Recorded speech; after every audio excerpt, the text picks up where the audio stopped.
Hi കൂട്ടുകാരെ, ഏവർക്കും നിങ്ങളുടെ സ്വന്തം ട്യൂഷൻ ക്ലാസ്സിലേക്ക് സ്വാഗതം. ഞാൻ സിദ്ധി. ഇന്നത്തെ ക്ലാസ് ഹിന്ദിയുടേതാണ് കേട്ടോ.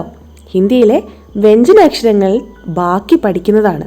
അതായത് നമ്മൾ നാ വരെ പഠിച്ചിട്ടുണ്ടായിരുന്നു. അറിയാലോ, ഹിന്ദി അക്ഷരങ്ങളുടെ 3 ക്ലാസ്സുകൾ ഞാൻ മുൻപേ എടുത്തിട്ടുണ്ടായിരുന്നു. അതിനുശേഷമുള്ള 4ാമത്തെ ക്ലാസ്സാണിത്. ഇതിൽ നമ്മൾ പഠിക്കാൻ പോകുന്നത് താ മുതൽ നാ വരെയാണ്.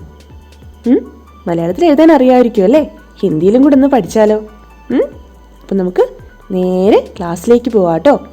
കാണാത്ത ക്ലാസ്സിൽ കാണണം കേട്ടോ. ഓക്കെ, ഏറ്റവും ആദ്യത്തെ അക്ഷരം ഏതാ? എന്താണ് സ്ക്രീനിൽ തെളിഞ്ഞു വന്നത്? അതെ, തായാണല്ലേ. മലയാളത്തിലെ താ. എങ്ങനെ ഇത് ഹിന്ദിയിൽ എഴുതും? എങ്ങനെ എഴുതും കൂട്ടുകാരെ? അറിയില്ല? സാരമില്ല, ഞാൻ പഠിപ്പിച്ചു തരാം. ദേ 4 ലൈനിൽ താ എഴുതിയിരിക്കുന്നതാണ് കാണിച്ചിരിക്കുന്നത്. അറിയാം, ഡോട്ടഡ് ലൈൻ, അതായത് കുഞ്ഞു കുഞ്ഞു ഡോട്ടുകൾ വെച്ചിട്ടാണ് കാണിച്ചിട്ടുള്ളത്. അത്ര ക്ലിയർ അല്ലാന്നും എനിക്കറിയാം. നമ്മൾ ഇതിന് മേലിലൂടെ എഴുതി പഠിക്കുന്നതായിരിക്കും കേട്ടോ. കുഞ്ഞു കുട്ടികളൊക്കെ പഠിക്കുന്നത് കണ്ടിട്ടില്ലേ? അതുപോലെ നമ്മളും പഠിക്കും. എങ്ങനെയാ താ എഴുതുക? കാണിച്ചു തരാം കേട്ടോ. ദേ ഇവിടെ നിന്ന് വേണം തുടങ്ങാൻ. ഇവിടെ നിന്നും തുടങ്ങി ഇവിടെ നിന്നും തുടങ്ങും.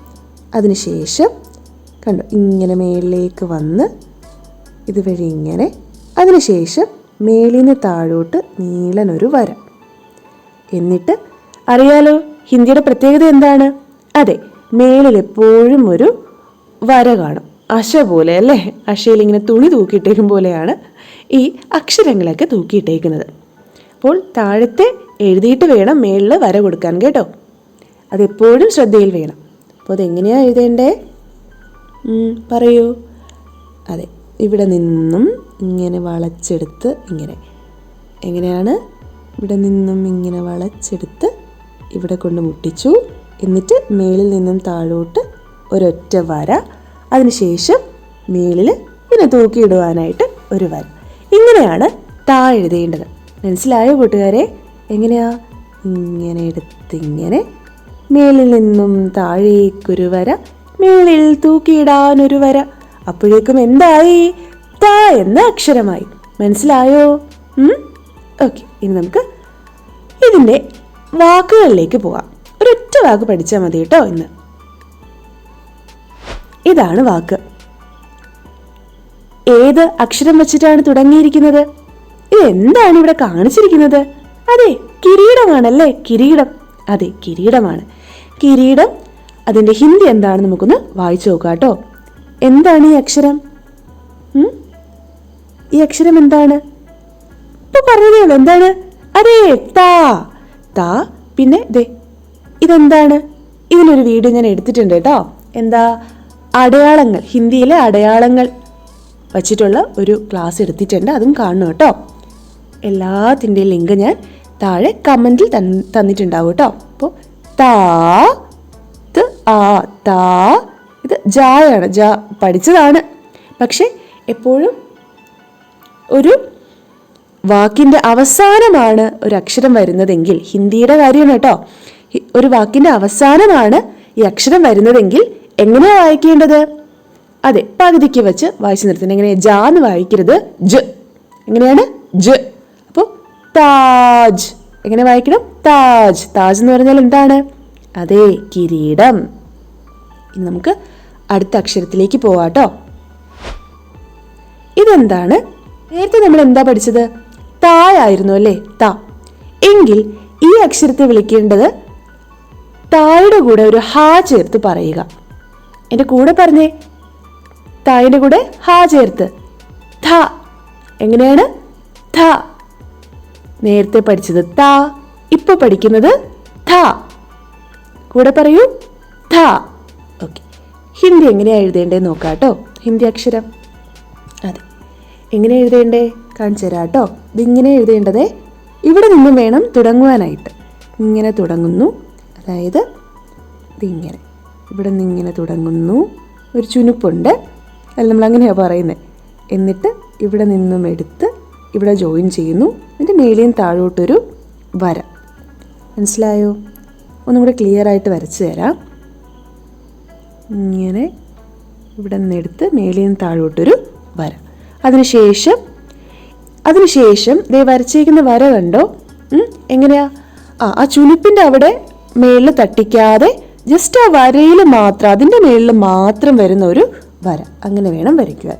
അപ്പം ഇങ്ങനെ എടുത്ത് ഇങ്ങനെ വരച്ച്, പിന്നെ മേളിൽ അവിടെ മുട്ടിക്കാതെ, ചുനിപ്പിൻ്റെ അവിടെ മുട്ടിക്കാതെ മേളിൽ തൂക്കിയിടാനൊരു വര. എങ്ങനെയാണ് വായിക്കേണ്ടേ? ഥ. എങ്ങനെയാണ്? ഥ ഥ. തായിൻ്റെ കൂടെ ഒരു ഹാ ചേർത്ത് പറയുക. അപ്പം ഇത് വച്ചിട്ടുള്ള വാക്ക് നോക്കിയാലോ? നോക്കാം കേട്ടോ. നമ്മളിതൊരു ബുക്കിലാണ് എഴുതുന്നതെങ്കിൽ കുറച്ചും കൂടെ ക്ലിയർ ആയിട്ട് എഴുതാൻ പറ്റും. ഇതിപ്പോൾ സ്ക്രീനിലായതുകൊണ്ടാണ് ഇച്ചിരി ഒരു ബുദ്ധിമുട്ട് പോലെ തോന്നുന്നത്. പക്ഷെ നിങ്ങൾ എഴുതി നോക്കുമ്പോൾ നല്ല വൃത്തിക്ക് നോട്ടിൽ എഴുതണം കേട്ടോ. നോക്കിയേ, ആ ഒരു കൺഫ്യൂഷൻ മാറാനാണ് ഞാൻ ഈ ഒരു അക്ഷരമുള്ള വാക്കുകളും കൂടെ പഠിപ്പിക്കുന്നത് കേട്ടോ. ഇതെന്താണ്? എന്താ അവിടെ ഇരിക്കുന്നത്? പ്ലേറ്റ് ആണ് കേട്ടോ. പ്ലേറ്റ് ഇല്ലേ? അതെ, പാത്രം. അപ്പോൾ ഇതെങ്ങനെയാണ് വായിക്കുക? ഇതെന്താണ്? ഥ ഥ ഥ.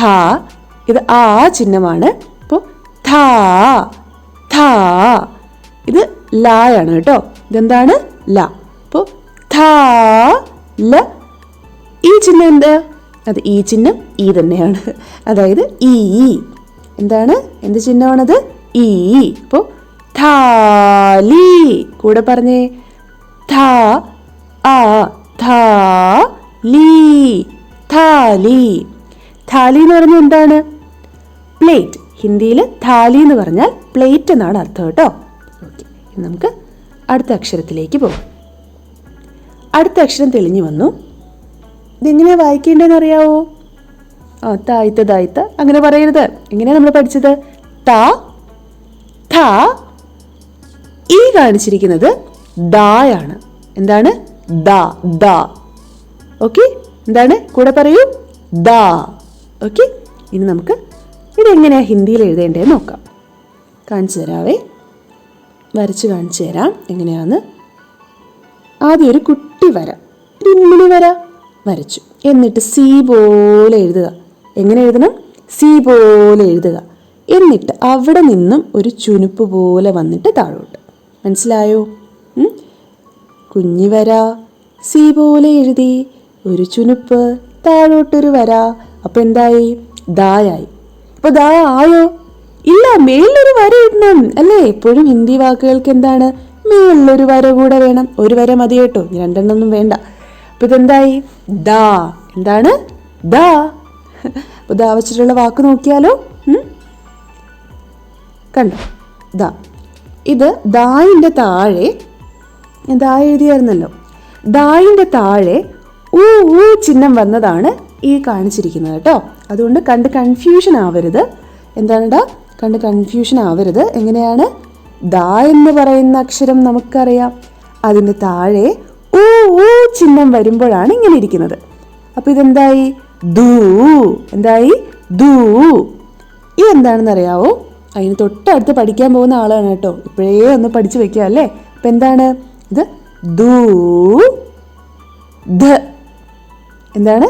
ദൂ ധ. ഇതെന്താ ധ എന്ന് വന്നതെന്നുള്ളത് പറഞ്ഞു തരാം, തൊട്ടടുത്ത് തന്നെ പറഞ്ഞു തരാം കേട്ടോ. അപ്പം എന്താണ്? ദൂധ. ദൂധ്. ദൂധ് എന്ന് പറഞ്ഞാൽ എന്താണ്? അവിടെ എന്താ കാണിച്ചിരിക്കുന്നത്? പറയൂ. മിൽക്ക് അല്ലേ? അതെ, മിൽക്ക്. ഇനി അടുത്തത് നോക്കാം.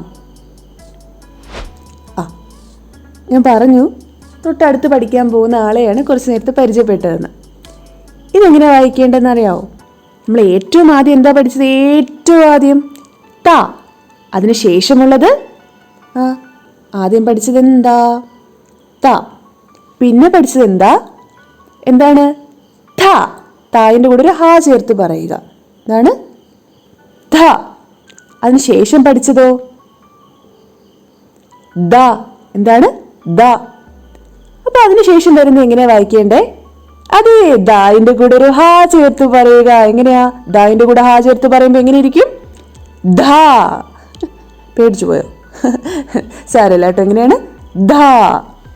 അപ്പോൾ അതെങ്ങനെയാ എഴുതേണ്ടതെന്നുള്ളത് കാണിച്ചു തരാം.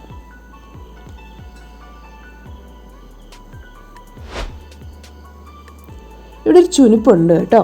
ഇതിലിപ്പോൾ ആ ഡോട്ടഡ് ലൈൻസിൽ കാണിച്ചിട്ടില്ല, ഞാൻ കാണിച്ചു തരാം, ഞാൻ എഴുതി കാണിച്ചു തരാം. ഇങ്ങനെയാണ് കേട്ടോ, കണ്ടോ? നമ്മൾ മലയാളത്തിൽ ധ എങ്ങനെ എഴുതുക? ധ എങ്ങനെ എഴുതുക? ഇങ്ങനെ. അതിനൊന്ന് ചരിച്ചിടും. അതിനെങ്ങനെ ഇടൂ? ചരിച്ചിടൂ. എന്നിട്ട് ഇവിടെ ഒരു ചുരുപ്പും കൂടെ കൊടുക്കുക. എന്നിട്ട് മേലെയും താഴേക്കൊരു വര, അതിനെ തൂക്കിയിടാൻ അടുത്തൊരു വര. അപ്പം ഇവിടെ ആ ചുരുപ്പിൻ്റെ അവിടെ എന്തിടില്ല? ആ വര ഇടത്തില്ല. മനസ്സിലായോ? ഒന്നും കൂടെ പറഞ്ഞു തരാം. ഇങ്ങനെ. അതിനുശേഷം മേലെയും താഴേക്കൊരു വര, അതിനെ സപ്പോർട്ട് ചെയ്യാൻ മേളിലൊരു വര. മനസ്സിലായോ എങ്ങനെ എഴുതേണ്ടേ? ധ പിടികിട്ടിയോ? വാക്ക് എന്താണെന്ന് ഒന്ന് വായിച്ചു നോക്കാവോ? ധ ധ ധൻ. എന്താണ്? ധ ധൻ. ഓക്കെ.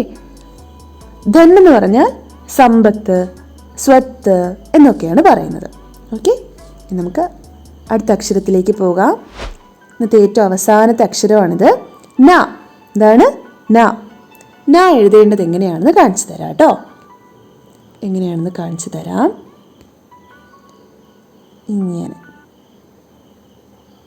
ഒന്നും കൂടെ കാണിച്ചു തരാം. ഒരു ചുനുപ്പിങ്ങനെ വരുന്നു, ഇങ്ങനെ കൊണ്ടുപോവുക, മേലെയും താഴേക്കൊരു വര, സപ്പോർട്ട് ചെയ്യാൻ മേളിലൊരു വര. ഇതാണ് ന. ന ഒന്നും കൂടെ ഇവിടെ സൈഡിലും കൂടെ എഴുതി കാണിച്ചു തരാം. ഇങ്ങനെ ന. മനസ്സിലായോ? ഓക്കെ, ഇനി നമുക്ക് വാക്കിലേക്ക് പോവാം. അതെന്താ ഒഴുകി വരുന്നത്? നദിയല്ലേ? ആ, പറഞ്ഞു, നിങ്ങൾ തന്നെ പറഞ്ഞു. എന്താ? ന ദീ. ദാ പഠിച്ചതാ നമ്മളിപ്പോൾ. അതിൻ്റെ കൂടെ ഒരു ഈ ചിഹ്നവും കൂടെ വന്നപ്പോൾ ന ദീ, നദി. ഇനി ഒരു ആക്ടിവിറ്റിയാണ് കേട്ടോ. ആക്ടിവിറ്റി ചെയ്യണം, ചെയ്തിട്ടേ പോവാളൂ. ഓക്കെ, ഇതിൽ ഞാൻ പറയുന്ന ആളെ കൃത്യമായിട്ട് കാണിച്ചു തരണം. കാണിച്ചു തരുമോ? ആ, ശ്രമിച്ചു നോക്കൂ. എനിക്ക് വേണ്ടത് തായാണ്. താ കണ്ടുപിടിച്ചോ? ഏതാ? ഇതാണോ കിട്ടിയത്? ആണെങ്കിൽ കറക്റ്റാണ്. ഇനി എനിക്ക് അടുത്ത് വേണ്ടത് ഥായാണ്. ഥ. തായുടെ കൂടെ ഒരു ഹാ ചേർത്ത് പറയുന്ന ഥ. ഥ ഥ. കണ്ടുപിടിച്ചോ? Very good. ദേ ഇതാണല്ലേ ഥ. കറക്റ്റ്. ഇനി അടുത്ത് എനിക്ക് വേണ്ടത് നായാണ്. ന ന ന. എവിടെ നാ? ഇതാണോ ന? അല്ല. ഓക്കെ, ശരി. ഏതാണ്? ഇതാണ് ന. ന നദി. കറക്റ്റ്. ഇനി അടുത്തത് നോക്കാം. അടുത്ത് എനിക്ക് വേണ്ടത് ദായാണ്. ദ. സാധാരണ വെറും ദ. ഏതാ? ഇതാണോ? അല്ല അല്ല അല്ല അല്ല. പിന്നെ ഏതാ? ഇതാണ് കേട്ടോ, ദ. എന്താണ്? ദ. കറക്റ്റ്. എനിക്കിനി അടുത്ത് വേണ്ടത് ദായിൻ്റെ കൂടെ ഒരു ഹാ ചേർത്ത് പറയുന്ന ധ. ധ. ഏതാണ്? ഇതില് കൂട്ടത്തിൽ ഏതാണ്? പറയൂ. ഇതാണല്ലേ? കറക്റ്റ്. അപ്പോൾ എല്ലാം ശരിയാക്കിയല്ലോ. ഒരെണ്ണോ രണ്ടെണ്ണോ ഒക്കെ തെറ്റിപ്പോയാലും സാരമില്ല, ആദ്യമായിട്ട് പഠിക്കുന്നതല്ലേ, ഒരു പ്രശ്നവുമില്ല. എല്ലാവരും ഇങ്ങനെ തന്നെയാണ്. അപ്പോൾ ക്ലാസ് മനസ്സിലായെന്ന് വിശ്വസിക്കുന്നു. മനസ്സിലായോ?